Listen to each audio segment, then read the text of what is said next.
ফ্যাসিস্টের এই প্রতিক্রিয়া ফ্যাসিস্টের কিছু অনুসারী এবং তাদের মদতে রাতের অন্ধকারে সেটা পুড়িয়ে দেয়। তার পরবর্তীতে আমরা আর এটা পিছু হটি নেই, যত বাধা বিঘ্ন আসুক আমরা সব কিছু অতিক্রম করে আবার নতুন করে সেই ফ্যাসিস্টের প্রতিক্রিয়াটা আবার কাজ শুরু করি।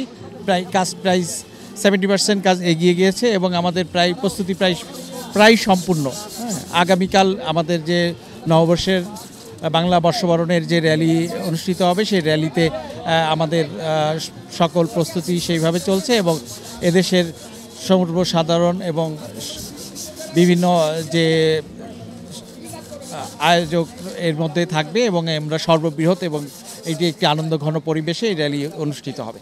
আমরা দেখতে পাচ্ছি এখানে একটি নতুন মোটিভের কাজ চলছে, সেটা কি মানে ফ্যাসিস্টের প্রতিকৃতি কিনা এবং সেটা যথাসময়ে শেষ হবে কিনা আপনারা আসলে কেমন দেখছেন? যেটি পুড়িয়ে দিয়েছে ওই প্রতিকৃতি আমরা নতুন করে কাজ শুরু করেছি, সেটি প্রায় 70% কাজ এগিয়ে চলছে। আমরা গতবার যেমন আমরা বিভিন্ন ডিটেলিং যেভাবে করেছিলাম শর্ট টাইমে কিভাবে করা যায় সেই প্রক্রিয়ায় কাজটি চলছে। আমরা এবার সোলার ইয়েটাকে কেটে বিভিন্নভাবে আমরা ডিটেলিংয়ে যাচ্ছে এবং এটি আমরা মনে করছি যে রাতের মধ্যেই শেষ হয়ে যাবে। আর এমনিতে অন্যান্য যে প্রতিকৃতি আছে বা অন্যান্য যে ছবি ভাস্কর্য আছে সব কিছু মানে মোটামুটি শেষ হয়েছে কিনা আপনাদের? আমাদের অন্যান্য যে মোটিভগুলো ছিল সবই সম্পূর্ণ। আপনারা দেখতে পাচ্ছেন যে আমাদের র্যালিতে যেভাবে ঠেলাতে উঠানো হয় ঠেলাতে পর্যন্ত উঠানো হয়ে গিয়েছে।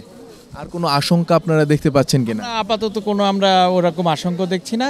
সর্বসাধারণ এটা স্বতঃস্ফূর্তভাবে অংশগ্রহণ করবে এবং আনন্দঘনভাবে একটা সুন্দর র্যালি অনুষ্ঠিত হবে।